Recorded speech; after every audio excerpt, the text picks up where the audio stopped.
1926, un editor de un periódico de Moscú regañó a un joven reportero por no tomar notas durante una reunión de redacción larga y detallada. El reportero, para sorpresa de todos, repitió esa reunión entera, palabra por palabra, sin haber escrito una sola línea. Ese hombre se llamaba Solomon Cherchevsky, y durante los 30 años siguientes, un científico lo estudió tratando de encontrarle un límite a su memoria. Nunca lo encontró. Pero no vas a escuchar esta historia como una hazaña admirable. Porque para Cherchevsky, no poder olvidar nunca fue un don completo, con los años se convirtió en una condena de la que terminó intentando escapar quemando papeles con sus propias manos, buscando desesperadamente algo que su mente jamás le iba a dar. Este es el caso real de Solomon Cherchevsky, el hombre cuya memoria estudió durante 3 décadas el neuropsicólogo ruso Alexander Luria, y que hoy sigue siendo uno de los casos más citados de toda la historia de la neurociencia. En los próximos minutos vas a entender cómo funcionaba una mente que parecía no tener techo, que le costó tenerla, y por qué la ciencia actual todavía discute si lo que tenía era, en el fondo, un don o un trastorno. Solomon Veniaminovich Cherchevsky nació en 1886 en Torzhok, una pequeña ciudad rusa, hijo de un librero. Nada en su infancia anunciaba lo que los científicos iban a descubrir en él décadas más tarde. De adulto se mudó a Moscú, se casó con una mujer llamada Aida y tuvo un hijo.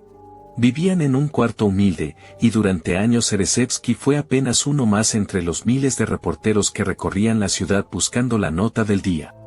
Nadie, ni siquiera él, sospechaba todavía lo distinta que era su mente.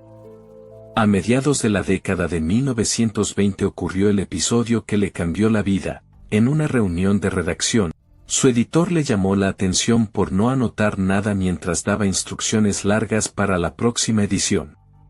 Cherchevsky repitió esa reunión de memoria, con las mismas palabras exactas que había usado su editor minutos antes. El editor, incrédulo, lo mandó a examinarse. Así llegó, poco después, al Instituto de Psicología de Moscú, y así conoció al hombre que iba a estudiarlo durante el resto de su vida, el neuropsicólogo Alexander Luria, que en ese momento recién empezaba su propia carrera. Luria empezó con lo más obvio, le leía en voz alta tablas de 30 o 40 números, en filas y columnas, una sola vez, sin repetir. Cherchevsky las recitaba de inmediato, de arriba hacia abajo, de abajo hacia arriba, en diagonal, sin un solo error. Después probó con algo más difícil, fórmulas matemáticas completas que Cherchevsky jamás había estudiado, y poemas enteros en idiomas que ni siquiera hablaba, como el italiano. Los memorizaba igual, en minutos, y años más tarde todavía podía recitarlos sin que nadie se los recordara antes. ¿Vos cuántos números podrías repetir de memoria, en orden, después de escucharlos una sola vez?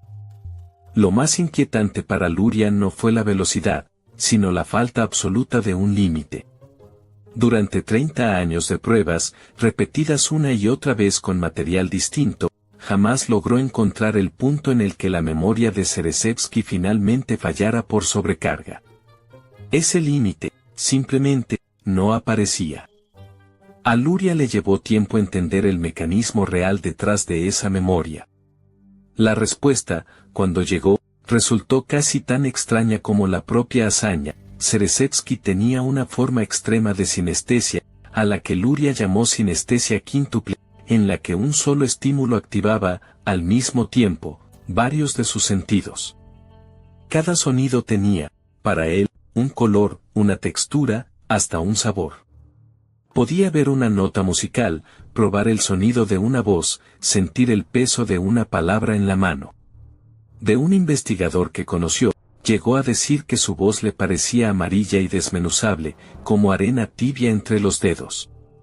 Esa mezcla constante de sentidos, según Luria, era justamente lo que hacía que cada recuerdo quedara grabado con tantos detalles distintos a la vez. Un número no era solo un número, era también un color, una forma, casi una textura física. Cuantos más sentidos participaban al guardar un recuerdo, más caminos distintos quedaban después para volver a encontrarlo. Para memorizar listas larguísimas, Zerezewski convertía además cada palabra en una imagen y la iba dejando, una por una, a lo largo de una calle de Moscú que conocía de memoria, la calle Gorki. Después, para recordar, simplemente caminaba esa calle otra vez en su imaginación, y recogía cada imagen en el orden exacto en que las había dejado. Esa técnica, el llamado método de Lozi, no la inventó él, los griegos ya la usaban hace más de 2000 años, según cuenta la leyenda, después de que el poeta Simónides de Síos identificara los cuerpos de un banquete derrumbado recordando exactamente dónde estaba sentado cada invitado. Zerezewski simplemente la llevó a un extremo que nadie había documentado antes. Ese método casi nunca le fallaba. Pero cuando fallaba, fallaba por una razón que ni el propio Luria esperaba. Una vez no pudo recordar la palabra huevo de una lista larga, y cuando le preguntaron por qué, respondió que la había dejado apoyada contra una pared blanca, y que un huevo blanco contra una pared blanca, sencillamente, no se podía ver. ¿Te imaginas fallar en algo, no porque lo olvidaste, sino porque tu propio recuerdo se confundió visualmente con el fondo? Para Zerezewski, ese no era un caso aislado, era, en cierto modo, la única forma en que su memoria alguna vez fallaba. Años después de que Luria empezara a documentar el caso, investigadores de literatura notaron algo curioso. Décadas antes, en 1942, el escritor argentino Jorge Luis Borges había imaginado, en un cuento llamado Funes el Memorioso, a un personaje ficticio con un problema casi idéntico al de Zerezewski, sin haber tenido nunca contacto con el caso real. Estudios académicos posteriores llegaron a comparar ambos casos lado a lado, como si la ficción hubiera anticipado, sin saberlo, un diagnóstico real. Porque esa misma mente que memorizaba matrices enteras de números en minutos tenía serias dificultades para entender algo que la mayoría de nosotros resuelve sin pensarlo, el significado abstracto de las palabras. Si alguien le decía nada o infinito, su cabeza no producía un concepto, producía una imagen concreta y sensorial, muchas veces contradictoria, que le costaba encajar con lo que la otra persona quería decir. Entender una metáfora simple, o seguir el hilo de un poema sin quedarse atrapado en cada palabra suelta, podía volverse para él un ejercicio agotador. También tenía serias dificultades para reconocer caras. Según describió el propio Luria, un mismo rostro le parecía distinto cada vez que lo veía, porque cada gesto, cada cambio mínimo de luz, disparaba en su mente una cascada nueva de asociaciones sensoriales. ¿Cómo mantendrías una amistad si cada vez que ves a la misma persona tu cerebro te insiste en que es alguien distinto? Incluso los espacios comunes se le hacían hostiles, una calle con demasiados sonidos, una habitación con demasiadas voces superpuestas, le desbordaban la mente de estímulos que no podía apagar. Con una cabeza así, sostener un trabajo de oficina común se le hacía casi imposible, y también le costaba sostener las finanzas de la familia. Fue Aida, muchas veces, quien terminó llevando el peso económico de la casa. Terminó dejando el periodismo y se subió a un escenario, actuando como mnemonista profesional, memorizaba en vivo, ante el público, listas de números, nombres y objetos imposibles que la gente le gritaba desde las butacas y las repetía sin dudar, muchas veces en el mismo orden en que se las habían gritado. Pero ni siquiera ahí encontró alivio. Actuar todas las noches, exponiendo la misma mente que nunca descansaba, terminó agotándolo todavía más. Después del show, cada imagen que había usado para memorizar seguía ahí, mezclada con las de la función anterior, sin borrarse nunca. Con los años, dejó también los escenarios. Hacia el final de su vida, Zerezewski ya no buscaba memorizar más. Buscaba, desesperadamente, la manera de olvidar. Escribía en papel los recuerdos que más lo perturbaban, y después quemaba esas hojas con sus propias manos, como si destruir el papel pudiera destruir también el recuerdo. Casi nunca funcionó. Décadas después de guardar cada uno de esos recuerdos, seguían intactos, disponibles, esperando ser convocados otra vez con el mismo detalle exacto del primer día. Solo hacia el final de su vida empezó a notar algo distinto. A veces, con solo desear olvidar un dato menor, lograba que ese detalle particular se le escapara. Nunca supo explicar bien por qué esa vez sí funcionaba y las demás no. Solomon Zerzewski murió el 1 de mayo de 1958, en Moscú, a los 71 años, tras complicaciones asociadas al alcoholismo que arrastraba desde hacía tiempo. 10 años después de su muerte, en 1968, Alexander Luria publicó finalmente el libro que reunía 3 décadas de estudios sobre la mente de un mnemonista. Ese libro se convirtió, con el tiempo, en una de las obras más citadas de toda la neuropsicología del siglo XX, y todavía se estudia en universidades de todo el mundo.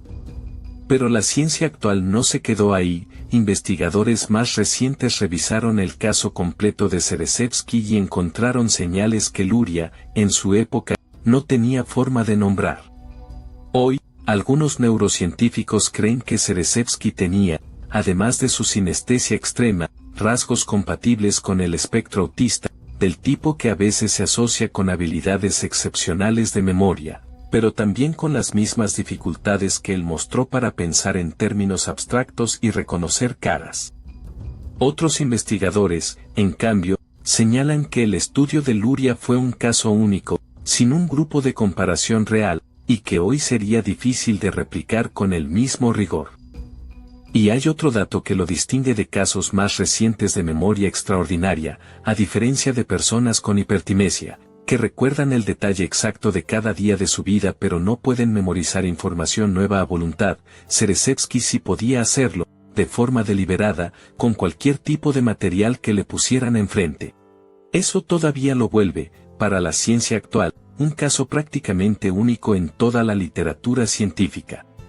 Casi 70 años después de su muerte, seguimos sin encontrar otro caso documentado exactamente igual al suyo. ¿Vos preferirías tener una memoria como la de Zerzewski, sabiendo que también significaría no poder olvidar nunca lo que más te duele? Déjame tu respuesta en los comentarios antes de seguir. Si te interesan los casos donde la propia mente termina jugándole en contra a la persona que la tiene, en este canal también está el caso real del síndrome de Cotard, con personas que llegaron a creer que ya estaban muertas. Suscríbete si te interesa seguir descubriendo, cada vez que subo un video nuevo, casos reales que todavía desafían lo que la neurociencia cree entender sobre la mente humana.